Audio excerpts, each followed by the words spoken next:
तेव्हा कुठे अर्जुनाचा मोह संपला, तो युद्धासाठी तयार झाला आणि भगवंताच्या एकेका शब्दावर त्याने विश्वास ठेवला आणि अखेर त्याने विजयश्री प्राप्त केली आणि 100 कौरवांना ठार मारून टाकले. बघा, ज्याचा मास्टर माइंड भगवान श्रीकृष्ण आहेत ना, त्याच्या नादाला कोणी लागू नका बरं का. 100 मधला एकही वाचला नाही आणि 5 मधला एकालाही धक्का लागलेला नाही. मात्र जसा सांगणारा असावा लागतो ना, तसा ऐकणारा देखील असावा लागतो. एका गुरुजींनी काय केलं, आपल्या विद्यार्थ्यांना गीता शिकवली. पूर्ण 18 अध्याय 700 श्लोक शिकवून दिले आणि विचारलं, कोणाला काही शंका आहे का विचारा. एक विद्यार्थी समोर आला.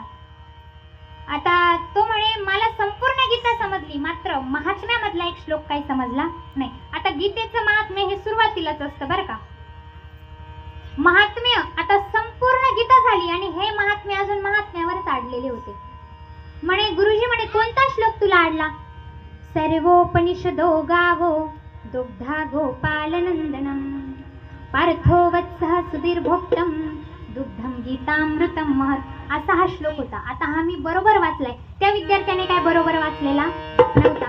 या श्लोकाचा अर्थ असा आहे की उपनिषदांचा अर्थ स्वरूप असलेलं गीतारूपी तत्वज्ञान गीतारूपी गायीचं दोहण भगवंताने केलं आणि अमृतमय दूध अर्जुनाला प्राशन करण्यासाठी दिलं. आता ह्या बहादरने नीट तो श्लोक वाचायचा की नाही, याने काही नीट वाचला नाही. कसा वाचला तो ऐका. सर्वोपनिषदो गावो दोगधा गोपालनंदनम. काय म्हटलं तो? दोगधा. म्हणे, गुरुजी याच्यामधले 2 गधे नेमके कोण आहे बरं, मला काही ते समजलं नाही. गुरुजी म्हणाले, बेटा आम्ही तुला सांगतो ते 2 गधे कोण आहे. माझ्याकडून गीता शिकणारा तू पहिला गधा आणि तुझ्यासारख्या महान व्यक्तीला गीता सांगणारा मी दुसरा गधा. 2 गधे. सांगायचं तात्पर्य असं की जसं सांगणारा असावा लागतो ना, तसा ऐकणारा देखील असावा लागतो. भगवंत सांगणारे होते, मात्र अर्जुनासारखा ऐकणाराच देखील होता. आपणही आपल्या जीवनामध्ये अर्जुनच आहोत. आपल्या समोर विविध धर्मयुद्ध येऊन पडतात, आपल्याच लोकांशी आपल्याला लढावं लागतं. मात्र आम्हाला एवढं मोठं तत्वज्ञान दिलंय गीतेचं आणि आम्ही फक्त पारायणासाठी त्याचा यूज करतो. आम्ही ती गीता कधी उघडून बघत नाही, ती जाणून घेत नाही, समजत नाही, संतांना सुद्धा विचारत नाही आम्ही. अहो, आपल्या मुलांना आज शालेय शिक्षणाने पैसा कमावता येईल बरं का, मात्र जर त्यांना संस्कार द्यायचे असतील तर त्यांना धर्माचंच शिक्षण द्यावं लागेल. आणि त्यासाठी गीता आपल्याला भगवंताने देऊन ठेवली आहे. ती अभ्यासात, ती आत्मसात करा. समजत नसेल संतांना विचारा, संत त्याच्यासाठीच आपल्याकडे आलेले आहेत.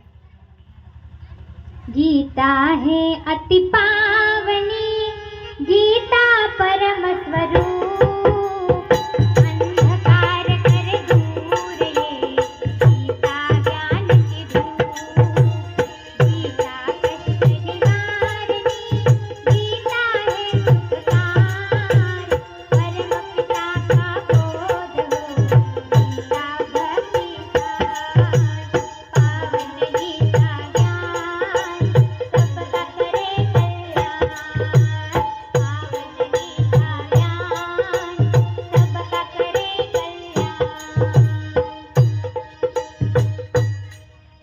महाग्रंथराज लीळाचरित्र मराठी भाषेमधील पहिला आद्य ग्रंथ.